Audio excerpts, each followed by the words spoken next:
Calon independen Dharma Pongrekun dan Kun Wardana lolos verifikasi faktual untuk maju dalam Pilgub Jakarta 2024. Keduanya membantah maju sebagai calon boneka dalam gelaran Pilkada Jakarta.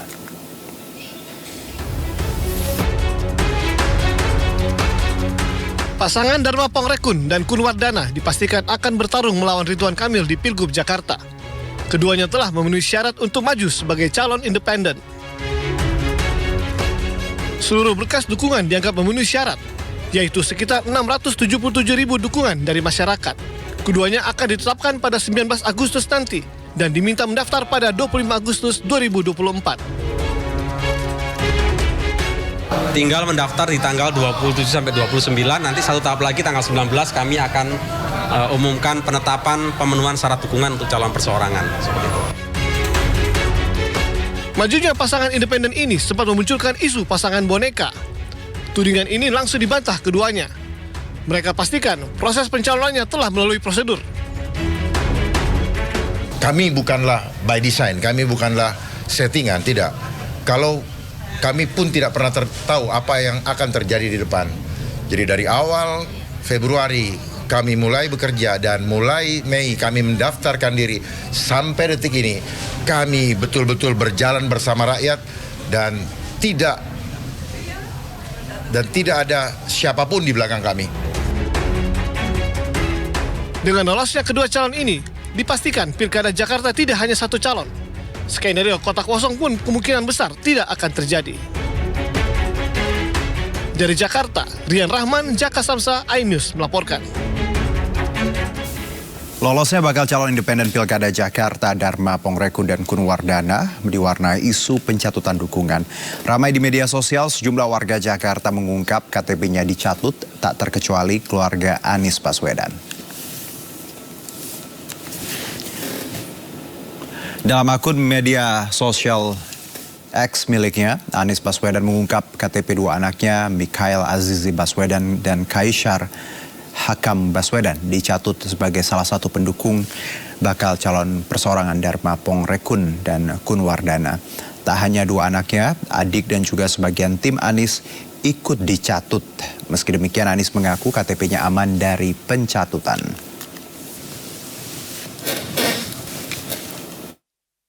Tak hanya Anies, jumlah warga Jakarta juga mengeluhkan hal yang sama di media sosial X. Mereka merasa tak pernah merasa mendaftar sebagai pendukung pasangan Dharma Kun. Namun KTP mereka terdaftar di situs KPU. Mereka meminta penjelasan dari KPU Jakarta dan Dinas Dukcapil Jakarta, serta meminta tindak lanjut dari Bawaslu Jakarta terkait masalah ini.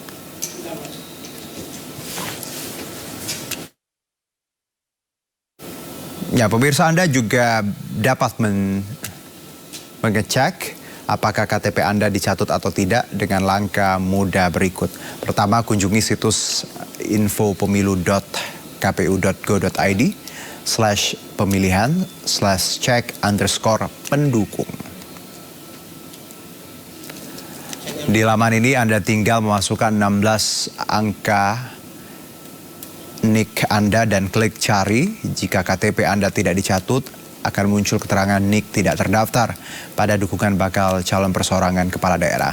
Namun jika dicatut, maka akan muncul keterangan nama bakal calon yang menggunakan KTP Anda sebagai pendukung.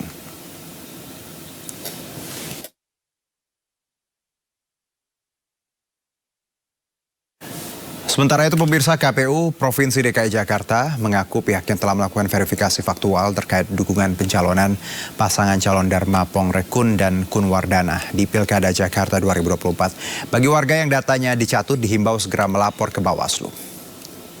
Dalam proses pelaksanaan ini kan ada proses pengawasan secara melekat dan berjenjang.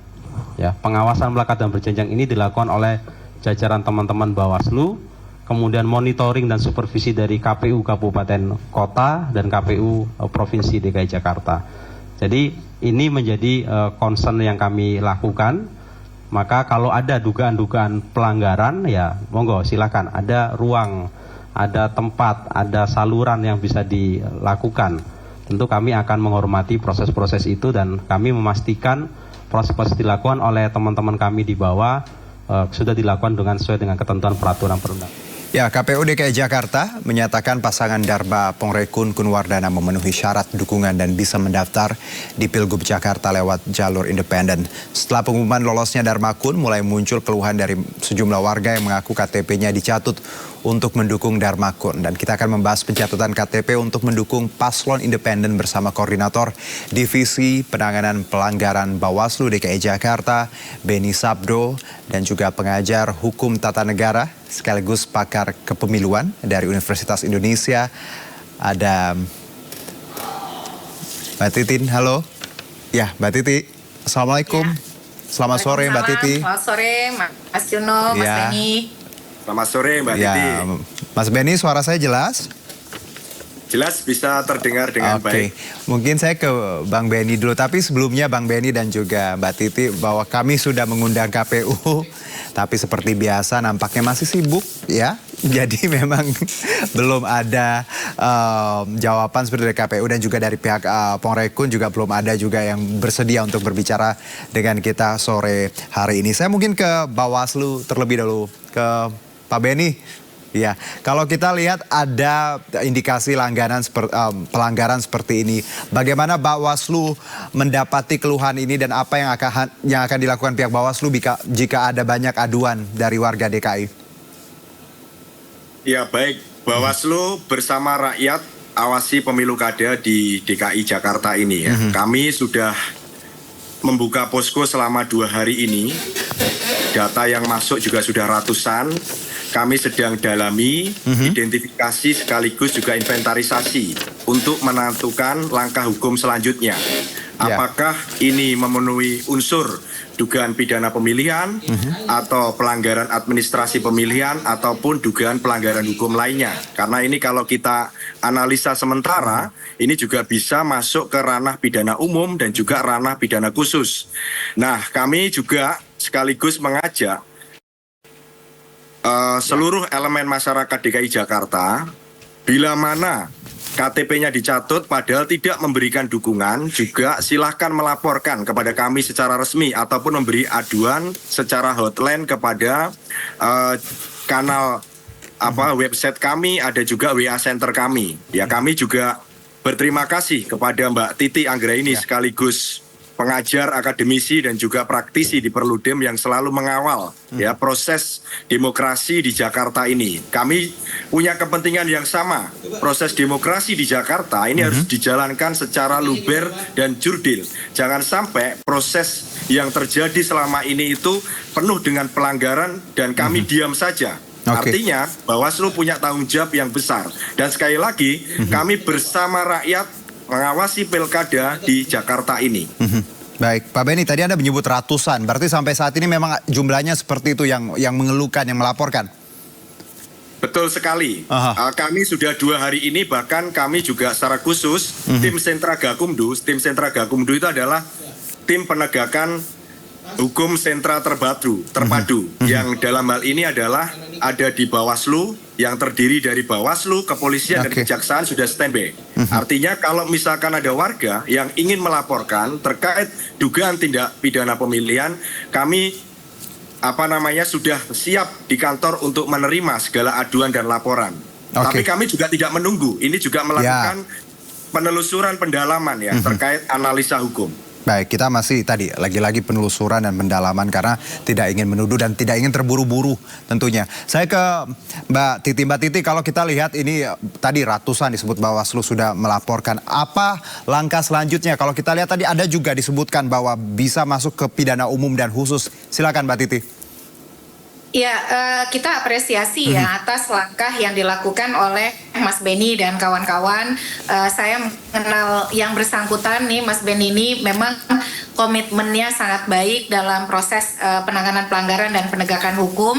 Semoga konsistensi itu bisa dijaga. Jadi satu sisi ini adalah bisa kita ketahui karena ada transparansi. Jadi ada penggunaan layanan teknologi informasi yang namanya portal publikasi, di mana masyarakat bisa mengecek identitas mereka apakah terdata sebagai pendukung atau tidak. Meskipun memang euforianya atau kemudian kepedulian itu secara masif baru muncul belakangan setelah kerangka waktu proses pencalonan perseorangan hampir mencapai ujung begitu. Tetapi yang namanya dugaan pelanggaran ya tetaplah harus diproses sebagaimana mestinya. Persyaratan dukungan calon perseorangan itu sangat esensial. Karena konstitusionalitas dia bisa berlaga di pilkada ditentukan oleh keterpenuhan persyaratan pencalonan, yaitu syarat dukungan. Jadi dia ini belum mendaftar nih, karena mendaftarnya nanti 27 sampai 29. Ya. Meskipun misalnya proses verifikasi syarat dukungan itu memang tinggal menunggu penerbitan keputusan, tetapi bukan berarti bisa diabaikan dengan misalnya pendekatan nanti syarat dukungannya kita kurangi begitu saja. Ini tadi Mas Benny sudah menyebutkan ya, ada potensi atau indikasi pelanggaran pidana pilkada.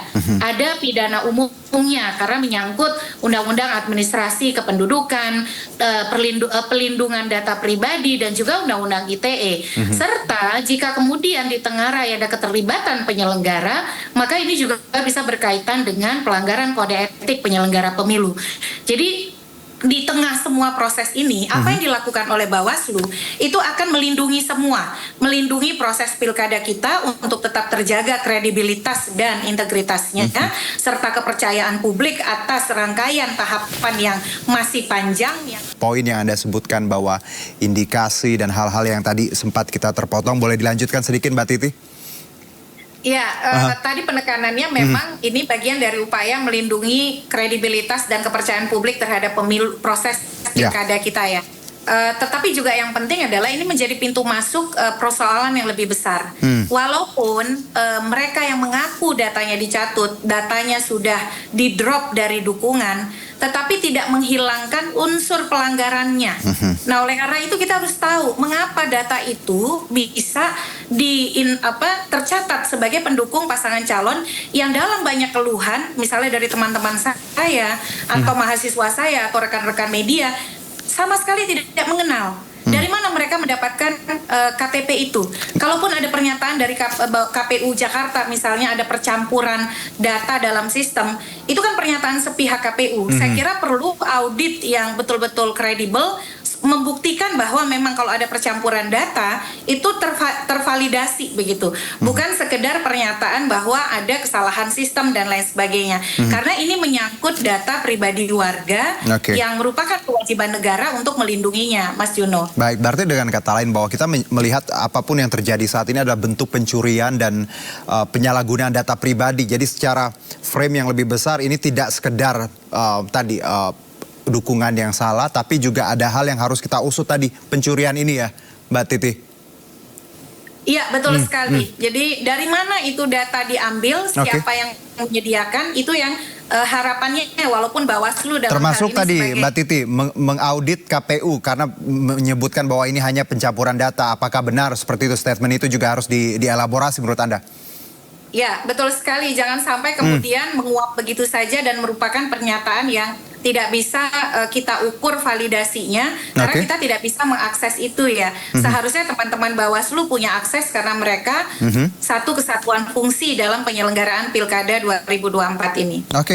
Pak Benny, bahwa di sini ya baik Mbak Titi dan juga masyarakat juga saya juga sebenarnya ingin mengundang KPU, ingin tahu insight dari sisi KPU karena kita ingin berdiskusi, tidak ingin menghakimi. Tapi kalau melihat indikasi bagaimana KPU menangani hal ini dan juga beberapa hal yang dianggap blunder, kalau kita lihat Bawaslu apakah akan melakukan tindakan yang cukup serius untuk KPU DKI Jakarta, mengingat ini kan tidak hanya bentuk salah dukung, tapi juga dalam kata lain pencurian data dan penyalahgunaan, Pak Benny. Ya, baik Mas Juno. Kami pada prinsipnya akan melakukan tindakan yang tegas sekaligus terukur gitu ya. Baik. Untuk apa? Untuk menegakkan kepastian hukum yang adil bagi siapapun, seperti yang disampaikan Mbak Titi tadi. Ini kan kita bicara soal demokrasi, bukan orang per orang atau kandidat ataupun lembaga tertentu. Kalau kita misalkan berpikirnya seperti itu, sangat parsial, tidak komprehensif, tentu ini tidak bisa menyelesaikan masalah. Nah, kita akan urai, memang kita lagi menganalisa Ya, menganalisa ini kan kita juga harus penuh hati-hati ya, tidak juga serampangan. Ya. Artinya seluruh pihak-pihak yang terkait tentu akan kita mintai pertanggungjawaban nanti, gitu ya. Karena misalkan di sini kan ada aktornya siapa, misalkan kandidatnya, kandidat juga ada timnya. Bagaimana cara mendapatkan syarat dukungan itu? Syarat dukungan itu kan bukan semata-mata KTP, tapi juga harus memberikan persetujuan melalui tanda tangan. Nah, setelah itu kan KPU melakukan verifikasi administrasi.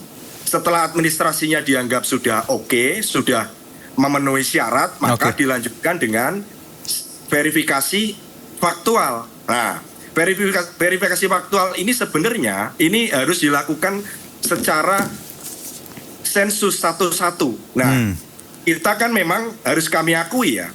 Misalkan KPU menyatakan di satu pihak sudah diawasi secara melekat oleh Bawaslu. Betul, kita mengawasi. Tapi SDM kami kan terbatas. Tidak bisa mengimbangi petugas verifikator yang jumlahnya puluhan ribu yang mereka rekrut. Kami hanya punya jajaran itu di tingkat kabupaten 5 orang, di tingkat kecamatan 3 orang, di tingkat kelurahan 1 orang. Nah, itu yang bisa kami awasi secara melekat. Tentu kami tidak bisa meng-take over semuanya. Dan memang data di lapangan yang kami dapatkan tidak semuanya itu memenuhi syarat. Itu loh. Misalkan ada orang yang merasa tidak mendukung, ya, tiba-tiba kok masuk. Nah, itu juga kita dapati. Dalam proses misalkan orang seperti Pak Cahyokumolo kan sudah sedo lama, itu juga masuk, itu loh, di Jakarta Selatan Kebayoran Baru. Bahkan pengawas kita dan staf-staf kita itu juga masuk di dalam dicatut lah ya, di dalam syarat dukungan ini. Tapi kami sudah memberikan saran perbaikan waktu itu. Dan itu supaya di TMS-kan.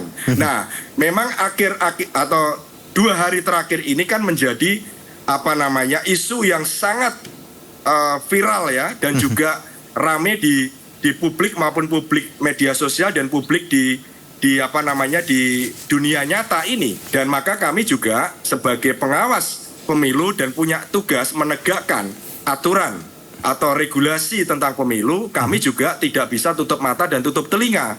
Sekali lagi, kami bersama rakyat, nah kami jelas ya posisinya bersama rakyat akan mengusut tuntas perkara ini dan kita akan bersikap tegas untuk menegakkan aturan. Oke, kembali ke Mbak Titi. Mbak Titi, dengan tadi bahwa Bawaslu dan Kominfo bersama rakyat, kita masih juga elaborasi bagaimana bukti-bukti di luar, termasuk bagaimana verifikasi faktual nanti. Menurut Anda, ada baiknya ketika proses ini sedang berlangsung dan ditemukan hal yang menurut kita curang seperti itu, apa yang harus kita ambil dulu di sini, Bawaslu dan juga KPU? Haruskah menghold dulu atau ada masukan lain, Mbak Titi, ketika kita melihat ada proses yang tidak baik di sini? Iya, Bawaslu ini punya beberapa kewenangan ya. Mereka bisa memberikan rekomendasi dalam hal penanganan pelanggaran administrasi. Administrasi itu apa? Segala hal berkaitan dengan tata cara, prosedur, dan mekanisme tahapan pilkada itu diselenggarakan. Nah, dalam konteks ini ada dugaan tindak pidana pilkada terkait dengan penyalahgunaan dan pencatutan data warga untuk kepentingan dukungan. Tapi dia juga mengandung aspek administratif. Soal apakah tata cara, prosedur, mekanisme itu sudah dijalankan dengan benar.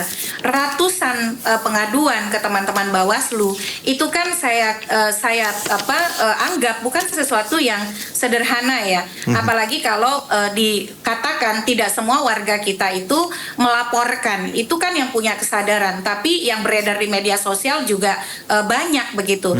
Nah, dalam hal ini menurut saya relevan kalau kemudian ada rekomendasi kepada KPU untuk tidak tergesa-gesa menerbitkan keputusan menyatakan memenuhi syarat sebelum betul-betul data yang 668.000 itu dibuka kepada publik, menyatakan bahwa ini loh data yang sudah diverifikasi faktual oleh jajaran KPU dan memenuhi syarat. Karena saat ini terus terang, karena datanya tidak terkonsolidasi di dalam publikasinya, kan kita hanya bisa mengecek ya Mas Beni ya satu persatu. Kalau kita tahu nick-nya, kita bisa input ke Silon atau ke info.pemilu.kpu.go.id. Tapi data yang terkonsolidasi yang 600.000 sekian itu lebih, itu siapa saja yang memenuhi syarat, kita tidak tahu begitu. Minimal dalam hal ini karena negara diwakili oleh Bawaslu, Bawaslu bisa mengecek untuk melakukan audit cepat begitu ya atas data-data yang sudah dinyatakan memenuhi syarat itu berdasarkan temuan awal dan indikasi awal bahwa banyak yang mengeluhkan data mereka dicatut untuk memeriksa lagi 600 lebih data itu apakah betul memenuhi syarat atau jangan-jangan juga memuat data yang tidak memenuhi syarat. Karena kita tidak tahu nih hari ini data terkonsolidasi pendukung calon perseorangan yang memenuhi syarat itu yang mana? Karena publik tidak punya akses itu. Yang punya akses itu adalah KPU dan calon perseorangan. Selama itu betul-betul tidak memberikan keyakinan kepada masyarakat, 600.000 sekian itu betul-betul data yang memenuhi syarat, tidak memuat data hasil pencatutan, maka spekulasi dan kontroversi serta teori konspirasinya akan selalu menyertai. Disinilah kemudian posisi strategis Bawaslu ya, dengan otoritas yang mereka punya. Sekali lagi KPU mestinya tidak menganggap ini hanya karena kerangka waktunya sudah selesai untuk memberikan tanggapan, maka prosesnya harus berlanjut. Harus diingat loh, itu di Kota Tarakan. Hasil pemilu legislatif 2024 dibatalkan oleh MK karena ternyata ada calon yang tidak memenuhi syarat yang dibiarkan ikut pemilu. Lalu kemudian di DPRD Dapil 6 Gorontalo, karena syarat pencalonan keterwakilan perempuan tidak memenuhi ketentuan, ketika di MK dibatalkan hasil pemilunya.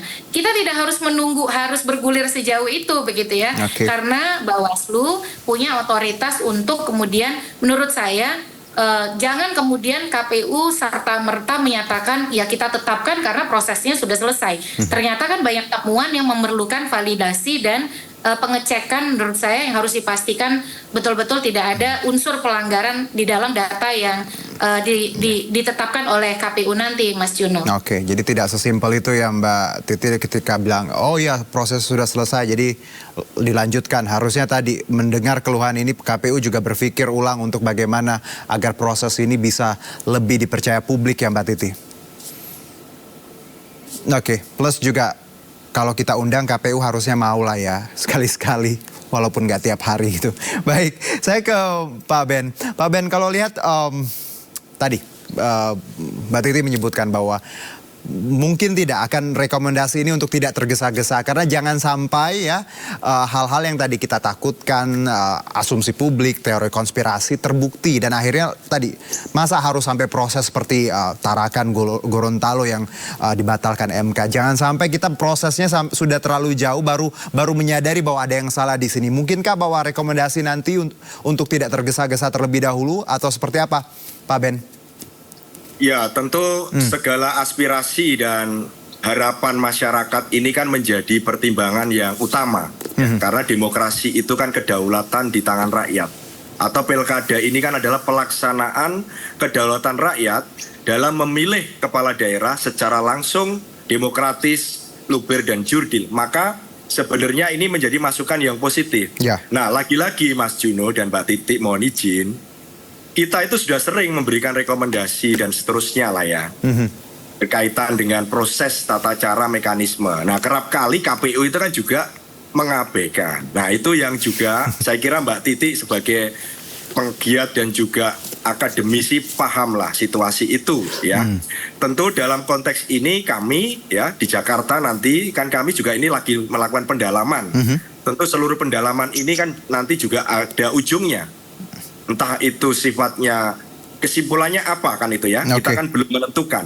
Nah tentu apa yang menjadi aspirasi masyarakat kami juga akan serap dan nanti juga akan kami sampaikan gitu ya. Karena Bawaslu sekali lagi kami akan bersama rakyat untuk mengawasi seluruh tahapan ini. Nah kalau misalkan itu tetap dilanjutkan katakanlah oleh KPU karena sudah mempunyai jadwal ya yang sudah ditetapkan, tentu ya biarkan rakyat yang menilai kan gitu. Artinya kami kan juga tidak bisa menghalangi apa yang sudah menjadi ketetapan ataupun menjadi keputusan daripada KPU Provinsi DKI Jakarta itu sendiri. Tapi dalam proses ini kami pastikan, kami juga tidak mau proses ini dicederai ya oleh cara-cara yang katakanlah melawan hukum atau ini ada pelanggaran yang dilakukan secara serius gitu ya. Kami juga tidak mau karena kami posisinya adalah bersama-sama dengan rakyat ini mengawal proses demokrasi atau pilkada di Jakarta ini dijalankan sesuai dengan asas dan prinsip pemilu yang ada di dalam seluruh regulasi yang ada di Republik Indonesia ini. Oke, baik. Mbak Titi, terakhir mungkin Mbak Titi, singkat saja. Apa yang bisa kita lakukan sebagai masyarakat, publik, netizen dengan melihat hal-hal yang kalau tadi kan kita berharap toolsnya dari baik Bawaslu dan juga KPU. Namun kalau dua badan ini mungkin tidak memberikan hasil yang cukup memuaskan untuk kita, apa yang bisa kita lakukan sebenarnya Mbak Titi? Iya, saya sendiri punya harapan yang sangat besar kepada kawan-kawan Bawaslu ya. Dengan otoritas yang mereka miliki, ada langkah-langkah keadilan substansial yang bisa ditegakkan. Kalau sekedar mengandalkan prosedur, tentu kita sudah belajar dari banyak pengalaman. Ternyata ketika orientasinya hanya prosedur, prosedur pun bisa disimpangi. Oleh karena itu bagaimana prosedur yang ada betul-betul menghadirkan praktik pilkada yang substansial tadi. Yang maju di pilkada hanya yang memenuhi syarat yang betul-betul didukung oleh persyaratan yang sah dan valid serta konstitusional. Yang kedua, sebagai publik, pemilih, kita harus peduli dan lebih banyak bersuara serta memberikan atensi atas proses pilkada. Walaupun pencalonan adalah proses yang elitis, tetapi kita bukan sekedar penonton. Maka suara-suara itu harus kita bunyikan terus melalui media sosial ataukah melalui opini dan banyak ruang yang bisa kita gunakan. Jadi selama ini kecenderungannya kita menunggu di ujung ya di hari pemungutan suara. Ternyata siapa yang akan kita pilih itu ditentukan sekarang saat pencalonan. Karena itu suarakanlah aspirasi kita dan kawal prosesnya. Kalau kita menemukan misalnya masih ada data pencatutan, maka tetaplah laporkan. Bagaimanapun laporan kita itu adalah bentuk tanggung jawab kita untuk mengawal dan kita juga kawal Pak Beni dan kawan-kawan karena Pak Beni ini kan 1 dari 7 jadi suaranya tidak kemudian sendirian ya sebagai satu lembaga. Nah dia juga Pak Beni dan kawan-kawan perlu kita dukung agar tetap konsisten dengan komitmennya tadi bersama rakyat mengawasi pilkada, bersama Bawaslu menegakkan keadilan pemilu supaya tidak sekedar menjadi jargon. Terakhir harapannya adalah ini ada beberapa fenomena yang ditemukan oleh kawan-kawan yang menyatakan sebelumnya data mereka disebut sebagai pendukung pasangan calon perseorangan, tapi ketika mereka mengunggah ke media sosial dan kemudian viral, mendadak kemudian datanya hilang dan disebut sebagai bukan pendukung. Nah, yang menjadi pertanyaan adalah kalau itu kesalahan sistem, kita kan tidak bisa memverifikasi sistem yang salah itu yang mana. Nah, oleh karena itu menurut saya audit yang kredibel itu harus dilakukan terhadap sistem yang disebut mengalami kesalahan itu. Jangan sampai kemudian terbiarkan begitu saja. Yang kedua, yang tadinya disebut sebagai pendukung kemudian hilang datanya dan dinyatakan bukan sebagai pendukung. Nah, itu kan kita tidak bisa tahu apakah dia masuk klaster yang dinyatakan memenuhi syarat atau tidak memenuhi syarat karena prosesnya kan cenderung tidak akuntabel, tidak dijelaskan kepada publik. Nah, ini KPU juga kita harap lebih terbuka dan akuntabel lagi menyampaikan mengapa ada nama yang semula disebut sebagai pendukung lalu kemudian hilang, tidak disebut sebagai pendukung. Nah, hilangnya itu dalam proses yang mana? Apakah verifikasi administrasi ataukah verifikasi faktual ataukah karena baru ramai-ramai sekarang makanya di drop begitu. Nah, itu pentingnya KPU hadir untuk berdialog dengan Sindo Sore dan Mas Juno supaya Mbak Titi, iya itu yang kami juga ingin harapkan sebenarnya. Kita tidak ingin menghakimi atau melihat ini dari satu sisi. Perlu KPU, tadi kami sudah undang dari pihak Dharmakun juga kami undang, tapi dua-duanya sayang sekali mungkin sibuk masih weekend ya. Jadi belum bisa berdiskusi bersama kami, tapi lagi-lagi harapan kita semoga tadi ini validasi yang memang valid ya dihadirkan untuk nanti siapapun calon yang ada di Pilkada DKI Jakarta. Terima kasih Mbak Titi atas waktu dan insight-nya dan juga Pak Beni. Terima kasih juga untuk Bawaslu, sehat-sehat semuanya. Terima kasih. Wassalam. Sama-sama. Terima kasih Mbak Titi dan Mas Terima kasih Jinu. Mas Beni, sehat terus, semangat terus.